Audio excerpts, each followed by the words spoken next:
ఇదే దిశ పేపర్లో మన ప్రధాన అంశానికి వచ్చేసరికి తెలంగాణ రైతుల అప్పు 1.44 లక్షల కోట్లు. దేశంలో టాప్ 5లో తెలంగాణ. సగటున అన్నదాత నెత్తిపై 1.50 లక్షలు. దేశవ్యాప్తంగా రైతు రుణాలు 28 లక్షల కోట్లు. ఏపీలో మొత్తంగా 3 లక్షల కోట్లు. పార్లమెంట్లో కేంద్ర అధికార లెక్కల వెల్లడి.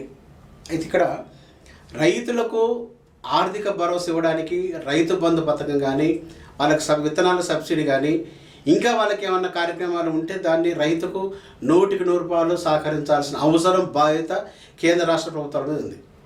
అది ఎక్కడ నిజమైన రైతులు ఎవరైతే ఉన్నారో, ఎక్కడ సేద్యం చేస్తున్నారో, సేద్యం చేసే భూములకే వాడు రైతు బంధు పథకం కానీ వేరే ఇవ్వాలి.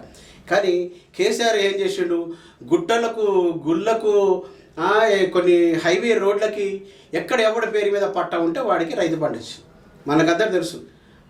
ఇప్పుడున్న మునుగోడు శాసనసభ్యులు రాజగోపాల్ రెడ్డి కానీ, అదేవిధంగా చేవెళ్ళ మన మేడ్చల్ జిల్లా మంత్రిగా పనిచేసిన మల్లారెడ్డి కానీ, వాళ్ళకి 3-4 కోట్లు పడుతున్నాయట వాళ్ళ అకౌంట్లో. అంటే ఒకరికొకరికి 3-4 కోట్లు పడితే వాళ్ళకి రైతు బంధు ఎందుకు? రైతు బంధు ఎవరికి కావాలి? రైతుకు సాయం చేసేవాడికి కావాలి. మరి ఇప్పుడు రాజగోపాల్ రెడ్డి ఆయన వ్యవసాయం చేస్తూ నాగలు బట్టి వ్యవసాయం చేసిండా, మల్లారెడ్డి నాగలు బట్టి దున్నిండా, ఏం చేసిండ వాళ్ళకి రైతు బంధు?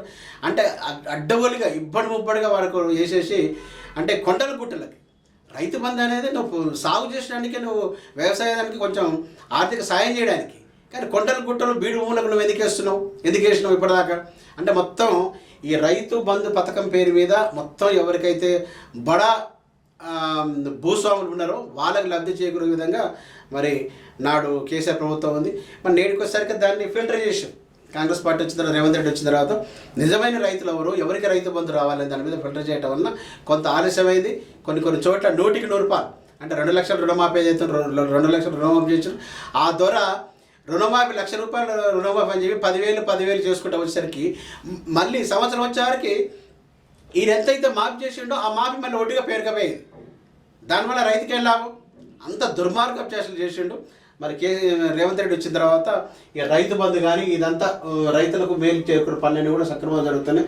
అదేవిధంగా మనం చూస్తున్నాం, దేశంలోనే 5వ స్థానంలో తెలంగాణ.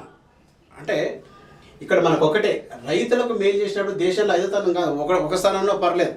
కానీ అప్పులేమో ఇప్పుడుగా రైతుల నెత్తుల మీద పెట్టేసి వాళ్ళ పేరు మీద ఎవరికో భూస్వాములకు డబ్బులు ఇవ్వటం వలన ఈరోజు అది ప్రతి రైతు తల మీద 1,50,000 అప్పులు ఉన్నాయంట.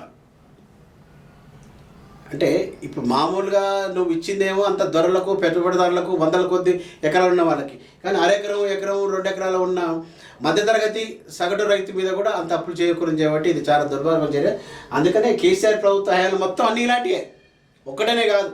రైతు బంధు అట్లాగే జరిగింది, ఫీ రీఎంబర్స్మెంట్ అట్లాగే జరిగింది, అట్లాగే ఆరోగ్యశ్రీ పథకాలు, సీఎం రిలీఫ్, ప్రతి దాని మీద కూడా మొత్తం అంటే వాళ్ళ జేబుల నుంచి ఏదో పప్పు బెల్లం పంచించినట్టు ఇచ్చింది తప్ప ఎక్కడ కూడా సరైన లబ్ధిదారులకు న్యాయం జరగలేదనేది రాష్ట్ర ప్రజలకు అందరూ తెలుసు.